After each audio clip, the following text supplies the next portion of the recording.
శ్రీ గురుభ్యో నమః. శ్రీ మహాగణపతి నమః. చంద్రమాన అనుసరించి గోచార రీత్యా క్రోధినామ సంవత్సరం ఎలా ఉండబోతుంది ద్వాదశ రాశుల వారికి చూద్దాం. ముందుగా గ్రహస్థితిని చూద్దాం. సంవత్సర ప్రథమంలో అంటే ఏప్రిల్ 9 నాటికి ఎలా ఉండబోతుంది అంటే మనం చూసినట్లయితే రవి మీనంలో రేవతి నక్షత్రంలో కొనసాగుతున్నాడు. అలాగే కుజుడు వచ్చేటప్పటికి కుంభంలో శతభిష నక్షత్రంలో కొనసాగుతున్నాడు. అలాగే బుధుడు మీనంలో రేవతి నక్షత్రంలో కొనసాగుతున్నాడు. గురువు మేషంలో భరణి నక్షత్రంలో మే 1వ తారీఖు వచ్చినప్పటికీ గురువు యొక్క మార్పు అనేది ఉండబోతుంది అన్నమాట. అలాగే శుక్రుడు వచ్చేటప్పటికి మనం చూసినట్లయితే మీనంలో ఉత్తరాభద్ర నక్షత్రంలో కొనసాగుతున్నాడు. అలాగే శని కుంభంలో పూర్వభద్ర నక్షత్రంలో కొనసాగుతూ సంవత్సరాంతంలో మార్పు అనేది ఉందన్నమాట. అంటే ముఖ్యంగా చెప్పాలంటే మార్చి 29వ తారీఖుకి మారబోతున్నాడు. తన యొక్క మార్పు వచ్చేటప్పటికి వచ్చేటప్పటికి మీనంలోకి జరగబోతుంది అన్నమాట. అంటే కుంభం నుంచి మీనంకి మారబోతున్నాడు. దీని ద్వారా కొన్ని రాసుల వారికి వచ్చేటప్పటికి ఇక ఏలినాటి శని ప్రభావం నుంచి విముక్తి పొందబోతున్నారు. ముఖ్యంగా చెప్పాలంటే ఈ యొక్క కర్కాటక రాశి వారికి వచ్చేటప్పటికి అష్టమ నుంచి భాగ్యస్థానంలోకి శని సంచారం జరుగుతుంది. వృశ్చిక రాశి వారికి వచ్చేటప్పటికి అర్ధాష్టమ శని బాధ ఏదైతే ఉందో దాని నుంచి కూడా విముక్తి పొందబోతున్నారు. అలాగే మకర రాశి వారికి కూడా సంవత్సరాంతానికి వచ్చేటప్పటికి ఏలినాటి శని ప్రభావం ఇంచుమించు దూరం అయిపోతుంది అన్నమాట. అది శని యొక్క ప్రభావం అనేది ఎలా ఉండబోతుంది ఈ యొక్క సంవత్సరం అనేది. అలాగే మిగతా విషయాల్లో మనం గమనించినట్లయితే శుక్రుడు సంవత్సర ప్రథమంలో వచ్చేటప్పటికి మీనంలో ఉత్తరాభద్ర నక్షత్రంలో కొనసాగుతున్నాడు. అలాగే రాహు వచ్చేటప్పటికి మనం చూసినట్లయితే మీనంలో కొనసాగుతున్నాడు. రేవతి నక్షత్రం 2వ పాదంలో కొనసాగుతున్నాడు. కేతు వచ్చేటప్పటికి హస్త నక్షత్రంలో కన్యా రాశిలో కొనసాగుతున్నాడు అన్నమాట. ఇప్పుడు గ్రహస్థితిని బట్టేసేసి మనకు అర్థమవుతున్నది ఏంటంటే రాబోతున్నటువంటి సంవత్సరంలో మనం ఇంకా ముఖ్యంగా చూసినట్లయితే కుజుడి యొక్క మాందార్థం అనేది కూడా జరగబోతుంది. కుజుడి యొక్క మాందార్థ ఫలం అనేది తర్వాత చెప్తాం. ముందుగా వచ్చేటప్పటికి అసలు సంవత్సరంలో ఎలా ఉండబోతుంది, ఆదాయ వ్యయాలు ఎలా ఉన్నాయి, ద్వాదశ రాశులకి ఎలా ఉపయోగంగా ఉండబోతున్నది అంటే రాబోతున్నటువంటి సంవత్సరం అనేది చూద్దాం. శ్రీ గురుభ్యో నమః. శ్రీ మహాగణపతి నమః. కుంభరాశి వారికి క్రోధినామ సంవత్సర శుభాకాంక్షలు. మీ అందరికీ ఈ యొక్క సంవత్సరాల్లో మంచి అనుకూలమైనటువంటి ఫలితాలు పొందాలని, జీవితంలో స్థిరత్వాన్ని మరియు మంచి ఉన్నతికి సాధించాలని చెప్పి కోరుకుంటున్నాను. ప్రశాంతతమైనటువంటి జీవితాన్ని పొందాలని చెప్పి కోరుకుంటున్నాను. సర్వేజన సుఖినో భవంతు. ఈ యొక్క రాశి వారికి ఆదాయ వ్యయాలు, రాజపూజ్యం, అవమానాలు ఈ యొక్క సంవత్సరం ఎలా ఉన్నాయో ముందుగా చూద్దాం. కుంభరాశి వారికి ఆదాయం 14, వ్యయం 14, రాజపూజ్యం 6, అవమానం 1. ఈ యొక్క రాశి వారికి ఈ యొక్క సంవత్సరం చాలా అనుకూలమైనటువంటి గ్రహస్థితిగానే గోచరిస్తూ ఉన్నది. కాకపోతే గ్రహస్థితి రీత్యా కన్నా ఈ యొక్క రాశి వారికి వచ్చేటప్పటికీ గురువు యొక్క సంచారం ఎప్పుడైతే మే తర్వాత మొదలవుతుందో చతుర్థంలోకి గురువు యొక్క సంచారం అనేది మొదలవుతుందన్నమాట. అంటే ఇప్పుడు ఉన్నటువంటి తృతీయం నుంచి గురువు చతుర్థంలోకి వెళ్తున్నాడు. చతుర్థంలోకి వెళ్ళినప్పుడు తన యొక్క దృష్టి అనేది కొంచెం భాగ్యస్థానం మీద ఉందన్నమాట. అంటే కుంభరాశి వారికి భాగ్యస్థానం మీద గురువు దృష్టి కలిగినందువల్ల కొంచెం ఆదాయంలో డబ్బు సంపాదించడం అనేది జరుగుతుంది. అందుకనే వీరికి ఆదాయం ఒకేలాగా ఉంది, అలాగే వ్యయం కూడా ఒకటే ఉంది, 14గా ఉందన్నమాట. 2 14గా ఉన్నాయి. మనకు జన్మరాశిలో శని సంచారం అనేది ఉంది. దానివల్ల కొద్దిగా ఎక్కువగా ప్రభావితం అనేది కాబోతున్నారన్నమాట. మానసిక బాధ, ఏ పని లేకుండా ఖాళీగా ఉన్నా సరే మనసులో ఏదో దిగులు వెంటాడుతూ ఉంటుందన్నమాట ఈ రాశి వారికి. ధనస్థానంలో వచ్చేటప్పటికి రాహు, అష్టమంలో వచ్చేటప్పటికి కేతువు సరైనటువంటి స్థితిలో లేరు. కాకపోతే ఈ రాశి వారికి ఈ యొక్క సంవత్సరంలో కుజ మాందాబ్దం ఎప్పుడైతే స్టార్ట్ అవుతుందో ఆ కర్కాటకంలో జరగబోతున్నటువంటి మాందాబ్దం వల్ల వీరికి యోగం పట్టబోతుందన్నమాట. ఎప్పుడైతే షష్టమంలో కుజుడు ఆగిపోయినందువలన వీరికి వచ్చేటప్పటికి ధనయోగం పట్టబోతుంది. ఆ టైంలో పేరు ప్రఖ్యాతలు రాబోతాయి. ఉద్యోగపరంగా కూడా అనుకూలమైనటువంటి ఫలితాలు పొందబోతున్నారు. ఈ యొక్క రాశి వారికి వచ్చేటప్పటికి ప్రథమార్థం కన్నా ద్వితీయార్థంలో ఎక్కువగా అనుకూలమైనటువంటి ఫలితాలు పొందగలుగుతారు. జన్మరాశులు సంచారం చేస్తున్నటువంటి శని 2025 మార్చి 29వ తారీఖున ధనస్థానంలోకి వెళ్ళబోతున్నాడు అన్నమాట. తద్వారా వచ్చేటప్పటికి మానసిక చింత నుంచి దూరం అవ్వటం అనేది జరుగుతుంటుంది. వివాహాల్లో జరుగుతున్నటువంటి ఏవైతే కష్ట నష్టాలు ఏవైతే ఉన్నాయో వాటన్నిటికీ ఒక ముడివి వస్తుందన్నమాట. అలాగే వివాహ ప్రయత్నాల్లో కూడా ఒక ముందడుగు పడడం అనేది జరుగుతుంది. మానసిక చింత నుంచి ముందు బయటకు రాగలుగుతారు. ఉద్యోగ ప్రయత్న సంబంధితమైన విషయాల్లో అనుకూలత పొందగలుగుతారు.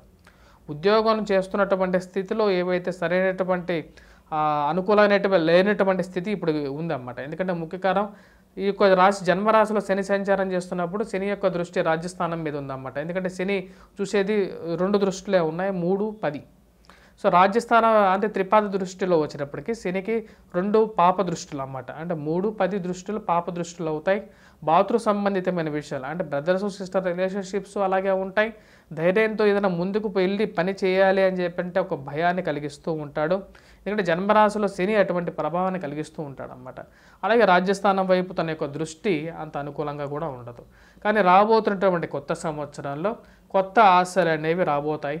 ఇక రాశి వారికి 2025 మార్చి 29వ తారీఖున శని యొక్క సంచారం అనేది స్టార్ట్ అవుతుంది, మీనంలోకి జరుగుతుంది. తద్వారా వచ్చేటప్పటికి కొంచెం ఈ యొక్క విషయాల నుంచి కొంచెం బయటకు రాగలుగుతారన్నమాట. ముందు మానసిక చింత అనేది పక్కకి వెళ్ళిపోతుంది, ప్రశాంతమైన జీవితంలోకి ముందుకు వెళ్తారు. గురుగ్రహ శుభదృష్టి అనేది వీరికి కలిసి వస్తుంది. సంఘంలో పేరు ప్రఖ్యాతులు సంవత్సరం ద్వితీయార్థంలో లాభించే విధంగా ఉంటుంది. ఉద్యోగ ప్రయత్న సంబంధితమైన విషయాలు లాభించే విధంగా ఉంటుంది. పిల్లల ఎదుగుదల అనేది బాగా అనుకూలమైనటువంటి గ్రహస్థితి, వాళ్ళకి ఎదుగుదల అంటే వాళ్ళకి వస్తున్నటువంటి పేరు చూసి ఆనందం అనేది పొందగలుగుతారు. ఇంట్లో వివాహం అనేది జరుగుతుంది, అది మీ మానసిక ఆనందానికి గల కారకంగా కూడా తయారవుతుంది. ఈ యొక్క రాశి వారికి వచ్చేటప్పటికీ గురువు యొక్క శుభదృష్టి అనేది కాపాడబోతుంది అన్నమాట. ధన సంబంధితమైన విషయాల్లో అనుకూలత పొందగలుగుతారు. ముఖ్యంగా సంఘంలో గౌరవము, గుర్తింపు, అఖండమైనటువంటి కీర్తిని సాధించగలుగుతారు. డబ్బు పక్కన పెడతారన్నమాట. అంటే జీవితంలో నాకు డబ్బు ఏ రోజైనా నేను సంపాదించగలుగుతాను, కానీ పేరు సంపాదించలేను అని చెప్పే విషయాన్ని ఈ సంవత్సరం మీరు గ్రహించగలుగుతారు. ఉద్యోగపరంగా కూడా మే తర్వాత కొంచెం అనుకూలమైనటువంటి ఉద్యోగం అనేది దొరకడం అనేది జరుగుతుంటుంది. ద్వితీయార్థంలో గ్యారంటీగా వీరికి ఉద్యోగ ప్రయత్నాల్లో అనుకూలమైనటువంటి ఫలితం పొందగలుగుతారు. ధన సంబంధితమైన విషయాల్లో బాగా డబ్బు సంపాదించగలుగుతారు, దాని తగినట్టు విధంగానే ఖర్చు పెడతారు. అంటే వచ్చిన డబ్బు ఎటు పోతుందో కూడా అర్థం కానటువంటి పరిస్థితిగా గోచరిస్తూ ఉంటుంది. మరియు అదేవిధంగా వచ్చినప్పటికీ ఆరోగ్య సంబంధితమైన విషయాల్లో తగు జాగ్రత్తలు తీసుకుంటూ ఉండాలి. కాళ్ళకి, కీళ్ళకి, మోకాళ్ళకి నొప్పులు, అలాగే పళ్ళకి, కళ్ళకి సంబంధించినటువంటి విషయాల్లో కొన్ని జాగ్రత్తలు అనేవి తీసుకోవాలి. పిల్లల ఎదుగుదల అనేది మానసికంగా మిమ్మల్ని ఆనందానికి గురి చేస్తూ ఉంటుంది. ఈ యొక్క రాశిలో ఉన్నటువంటి డాక్టర్స్ మంచి అనుకూలమైనటువంటి గ్రహస్థితి వారికి అనుకూలిస్తుంది. డాక్టర్స్, నర్సెస్ మంచి అనుకూలంగా, ఫార్మసిస్టులు, ల్యాబ్ టెక్నీషియన్స్ వీరందరికీ వచ్చేటప్పటికీ ఉద్యోగపరంగా, వ్యాపార పరంగా కూడా ద్వితీయార్థం అనేది అనుకూలించే విధంగా ఉంటుంది. లాయర్స్, కోర్ట్ రిలేటెడ్లో ఉన్నటువంటి జడ్జెస్ వీరికి కూడా ద్వితీయార్థం అనేది బాగా అనుకూలించగలుగుతుంది. ప్రమోషన్స్, ఇంక్రిమెంట్స్ గురించి ప్రయత్నాలు చేస్తున్నటువంటి మీరు ద్వితీయార్థంలో ఆ యొక్క విషయాలని సానుకూలపడే విధంగా కూడా ఉంటుంది. స్కూల్ టీచర్సు, స్కూల్ ప్రిన్సిపల్స్, ఉపాధ్యాయులు, టీచర్సు, అలాగే ఎవరైతే స్కూల్ రిలేటెడ్గా పనిచేస్తున్నటువంటి స్టాఫ్ ఎవరైతే ఉంటారో వారికి కూడా ద్వితీయార్థంలో మంచి ఇంక్రిమెంట్స్, ప్రమోషన్స్ పొందడం అనేది జరుగుతుంది. క్రయ విక్రయాల్లో వ్యాపారస్తులకి మంచి లాభాన్ని పొందగలుగుతారు. స్కూల్ టీచర్స్కి మంచి అనుకూలమైనటువంటి గ్రహస్థితిగా ద్వితీయార్థంలో పొందుతారన్నమాట. కాంపిటీషన్స్లో విద్యార్థులు పాల్గొని వాటిలో మంచి ప్రైజెస్ కూడా పొందడం అనేది ద్వితీయార్థంలో మనం చూడవచ్చు. బ్యూటీ పార్లర్స్ ఎవరైతే రన్ చేస్తున్నారో మరి ఈ యొక్క సుగంధ ద్రవ్యాల వ్యాపారాలు చేసేటువంటి వారికి కూడా ద్వితీయార్థంలో మంచి అనుకూలమైనటువంటి ఫలితాలు పొందగలుగుతారు. మీరు స్థాపించాలనుకున్న వ్యాపారం మీద ఒక క్లారిటీ అనేది ఉంటుంది. దాన్ని స్థాపించాలని చెప్పి విశ్వ ప్రయత్నాలు చేస్తారు. దాని చివరికి ద్వితీయార్థంలో ఈ సంవత్సరం ఎట్లాగైనా సరే స్థాపిస్తారన్నమాట. వాటి ద్వారా అందరూ మీ వైపు చూసి నిజంగానే మీరు అనుకున్నటువంటి స్థానికి మీరు సాధించారు అని చెప్పి ఒక ఆలోచనతో వారు ఆనందంతో మిమ్మల్ని ప్రోత్సహించడం జరుగుతుందన్నమాట. కుటుంబంలో ఐక్యత అనేది పెంపొందడం అనేది జరుగుతుంటుంది. మీ యొక్క కోపాన్ని ఈ సంవత్సరం కొద్దిగా జాగ్రత్తగా ఉంచుకోవాల్సినటువంటి ముఖ్యమైన సూచన అన్నమాట. కోపతాపాలను కొద్ది జాగ్రత్తగా ఉంచుకోవాలి. కుటుంబ సంబంధ బాంధవ్యాలను ఎక్కువగా జాగ్రత్తగా చూసుకోవాలి అనేది ఒక ముఖ్యమైన సూచనగా చెప్పవచ్చు. ఎందుకంటే ధనస్థానంలో ఉన్నటువంటి శని, మారబోతున్నటువంటి శని ఈ యొక్క సంవత్సరం చివరికి కొద్దిగా కుటుంబంలో కలతల్ని క్రియేట్ చేసే విధంగా ఉంటాడు కాబట్టి ఆ యొక్క విషయంలో కొన్ని జాగ్రత్తలు తీసుకోవాలి.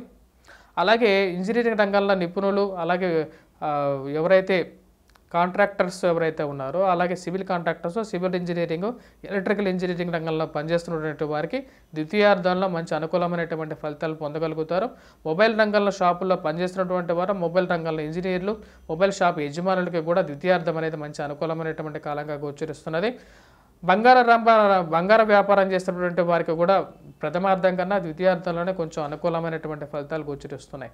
ఫార్మాస్యూటికల్ రంగంలో పనిచేస్తున్నటువంటి వారికి వచ్చేటప్పటికి చెప్పాలి అంటే ద్వితీయార్థంలో కొంచెం అనుకూలమైనటువంటి ఫలితాలు ఎక్కువగా పొందగలుగుతారు. మంచి ధనాన్ని సంపాదించగలుగుతారు. ఫార్మాస్యూటికల్ రంగం ఈ సంవత్సరం అనేది 100 పువ్వులు 6 కాయలుగా మళ్ళీ వర్ధిల్లబోతుంది. డాక్టర్స్ కూడా బాగా సంపాదించబోతున్నారు ఈ సంవత్సరం. ద్వితీయార్థంలో బాగా సంపాదిస్తారు. ఫిల్మ్ ఇండస్ట్రీస్లో పనిచేస్తున్నటువంటి వారికి కూడా ఎవరైతే టెక్నీషియన్స్, యాక్టర్స్ వీరికి ప్రథమార్థంలోనే కొంచెం అనుకూలంగా ఉంటుంది. అలాగే హోటల్ రంగంలో పనిచేస్తున్నటువంటి వారికి, అలాగే హోటల్ రంగంలో కాఫీ టీ షాపుల యజమానులకి, కాఫీ టీ షాప్ యజమానుల్లో పనిచేస్తున్నటువంటి వారికి వీరికి కూడా ద్వితీయార్థం అనేది మంచి అనుకూలమైనటువంటి ఫలితాలు ఇవ్వగలుగుతుంది. స్కూల్ మేనేజ్మెంట్స్కి, స్కూల్స్ని బిజినెస్ రన్ చేస్తున్నటువంటి వారికి కూడా ద్వితీయార్థంలో బ్రాంచెస్ ఎక్స్పాన్షన్ చేయడానికి కూడా అనుకూలమైనటువంటి ఫలితాలు గోచరిస్తూ ఉన్నాయి. మాంసం దుకాణాలు రన్ చేస్తున్నటువంటి వారికి, ప్రొవిజనల్ స్టోర్స్ రన్ చేస్తున్నటువంటి వారికి, పచారీ కొట్లు రన్ చేస్తున్నటువంటి వారికి, హోల్సేలర్స్కి, రీటైలర్స్కి మరియు అలాగే మాంసం దుకాణాలతో పాటు ఫిషరీస్, పౌల్ట్రీ రంగాల్లో పనిచేస్తున్నటువంటి వారికి కూడా ద్వితీయార్థంలో ఎక్కువగా అనుకూలమైనటువంటి ఫలితాలు గోచరిస్తున్నాయి. సొంటి బిజినెస్ అనేది ఈ సంవత్సరం ద్వితీయార్థంలో బాగా యోగించే విధంగా ఉంటుంది. పురోహితులు, అలాగే చేతి వృత్తి పనుల వారికి కూడా ద్వితీయార్థంలో అనుకూలంగా ఉంటుంది. చేతి వృత్తుల పనుల వారితో పాటు ముద్రణా రంగంలో, ప్రింట్ అండ్ ఎలక్ట్రానికల్ రంగం, మీడియా వారికి కూడా ద్వితీయార్థం అనేది బాగా అనుకూలించే విధంగా ఉంటుంది. ఉక్కు లోహంతో ఈ సంవత్సరం జాగ్రత్తగా ఉండాలి. ఈ యొక్క రాశి వారికి పనికిరాదు. స్టాక్ మార్కెట్లో ట్రేడింగ్ అనేది కూడా ఈ సంవత్సరం ఈ యొక్క రాశి వారికి పనికిరాదు. ఉక్కు నుంచి ఎంత దూరంగా ఉంటే అంత మంచిదన్నమాట. ఐరన్ నుంచి ఇండస్ట్రీ అనేది వీరికి అంతగా కలిసి వచ్చే విధంగా ఉండదు అన్నమాట. ఇక రాశి వారికి వచ్చేటప్పటికి ముఖ్యంగా చెప్పాలంటే లోహ సంబంధితమైన వ్యవహారాల్లో జాగ్రత్తగా ఉండాలి. అంటే లోహం అంటే ఐరన్ మెటల్ నుంచి దూరంగా ఉండాలి. అలాగే రాగి, ఇత్తడి వీటి గురించి కొంచెం కలిసి వచ్చే విధంగా ఉంటుంది, కానీ మిగతావి అంతగా కలిసి వచ్చే విధంగా లేదన్నమాట. ఇక రాశి వారికి ధనం అనేది కొద్దిగా ఎక్కువగానే ఖర్చు అవుతుంటుంది. దాని ముఖ్య కారకం వచ్చేటప్పటికి ఇక రాశి వారికి ధనస్థానంలో రాహువు, అలాగే అష్టమంలో కేతువు. వివాహ జీవితంలో వచ్చేటప్పటికి కొద్దిగా జాగ్రత్తలు అనేవి కూడా ఈ రాశి వారికి అవసరంగా గోచరిస్తున్నది. వివాహ ప్రయత్న సంబంధితమైన విషయాలతో పాటు కోర్టు సంబంధితమైన వ్యవహారాల్లో ద్వితీయార్థంలో కొంచెం అనుకూలించే విధంగా గోచరిస్తూ ఉన్నది అన్నమాట. అధికమైనటువంటి ఖర్చు అనేది కొద్దిగా వెంటాడే విధంగా కూడా గోచరిస్తున్నది. ముఖ్య కారణం ధనస్థానంలో ఉన్నటువంటి రాహువు, అష్టమంలో ఉన్నటువంటి కేతువు. జీవిత భాగస్వామి ఆరోగ్య సంబంధితమైన వ్యవహారాల్లో కూడా తగు జాగ్రత్తలు తీసుకోవాలి. మరియు వారితో సయోధ్యకి మరియు వారితో పాటు సామరస్యమైనటువంటి జీవితాన్ని గడపడంలో ముందుకు వెళ్తూ ఉండాలి. ఇక రాశి వారికి వచ్చేటప్పటికి ఎటువంటి పరిహారాలు తీసుకోవాలి ఈ సంవత్సరం అనేది చూద్దాం. ఇక రాశి వారికి వచ్చేటప్పటికి మనం బాగా గమనించినట్లయితే మనం ఇక గ్రహస్థితి రీత్యా రాహు యొక్క అనుకూలత కోసం, రాహుగ్రహ కవచాన్ని పఠించడం, రాహుగ్రహ జపాన్ని చేసుకోవటం, రాహుగ్రహ మంత్ర జపం అనేది చాలా ముఖ్యంగా ఉంటుంది అన్నమాట ఇక రాశి వారికి. అలాగే దుర్గాదేవి యొక్క అనుష్ఠానం అనేది చాలా ముఖ్యంగా ఉంటుంది. బుధవారం పూట రెడ్ కలర్ డ్రెస్ అనేది బాగా కలిసి వచ్చే విధంగా ఉంటుంది. బయటికి పోయేటప్పుడు సింధూరాన్ని ధరించి బయటకు పోయినట్లయితే విజయాన్ని పొందగలుగుతారు. వాటన్నిటితో పాటు ఇక రాశి వారికి వచ్చేటప్పటికి ఏలినాటి శని ప్రభావం అనేది బాగా ఎక్కువగా ప్రభావితం చూపిస్తూ ఉన్నది. కాబట్టి శని ప్రభావ రీత్యా ఇక రాశి వారు చేసుకోవలసినటువంటి పరిహారాలు ఏంటి అనేది చూద్దాం. ముఖ్యంగా వచ్చేటప్పటికి శనికి అనుకూలమైనటువంటి ఫలితం కోసం ఇక రాశివారు ముఖ్యంగా వీరు పూజ చేయవలసింది వచ్చేటప్పటికి వెంకటేశ్వర స్వామిని ఎక్కువగా ఆరాధిస్తూ ఉండాలి. శనివారం పూట ఐరన్ని దూరంగా పెట్టుకోవాలి. ఐరన్ అంటే ఇనుముని దూరంగా పెట్టుకోవాలి. అలాగే ప్రయాణం చేసేటప్పుడు బయటకు పోయేటప్పుడు వెంకటేశ్వర స్వామికి నమస్కారం చేసుకొని బయటకు వెళ్తే అనుకూలమైనటువంటి ఫలితాలు పొందగలుగుతారు. అలాగే 7 శనివారాల పూట వెంకటేశ్వర స్వామి వ్రతం అనేది చేసుకున్నట్లయితే అనుకూలంగా ఉంటుందన్నమాట. మరియు అలాగే శనిగ్రహ కవచాన్ని కూడా వీరు పఠిస్తే మంచి అనుకూలమైనటువంటి ఫలితాలు పొందగలుగుతారు. అష్టమంలో ఇక రాశి వారికి వచ్చేటప్పటికి ఉన్నది ముఖ్యంగా వచ్చేటప్పటికి కేతు ఉంది. కేతుగ్రహ ఆరాధన అనేది కూడా ఇక రాశి వారికి అనుకూలమైనటువంటి ఫలితం ఇస్తుంది. కేతుగ్రహ కవచాన్ని పఠించడం, కేతుగ్రహ అనుకూలత కోసం వీరు ముఖ్యంగా పూజించాల్సి అనేది వచ్చేటప్పటికి వినాయకుడిని ఎక్కువగా ఆరాధిస్తే అనుకూలమైనటువంటి ఫలితాలు పొందగలుగుతారు. వీటన్నిటితో పాటు విద్యార్థులు అనుకూలత పొందడం కోసం గురుగ్రహ అనుకూలత కావాలి. దత్తాత్రేయ స్వామిని పూజించాలి. అలాగే గురుగ్రహ కవచాన్ని పఠించాలి. గాయత్రి మంత్ర జపాన్ని పఠించాలి. అలాగే నార్త్ ఈస్ట్ ఫేసింగ్ హౌస్లో ఉండాలి. ఎల్లో సాఫైర్ అంటే వీరు ధరించాల్సిన రత్నం వచ్చేటప్పటికి ముఖ్యంగా పుష్యరాగాన్ని ధరించాలి. 3 నుంచి 5 క్యారెట్స్ పుష్యరాగాన్ని చూపుడు వేలికి ధరించినట్లయితే పూర్తి అనుకూలమైనటువంటి ఫలితాలు పొందగలుగుతారు. సర్వే జన సుఖినో భవంతు. మా యొక్క ఛానల్ని సబ్స్క్రైబ్ చేయండి, షేర్ చేయండి 10 మందికి, మీ ఫ్రెండ్స్ అండ్ రిలేటివ్స్కి.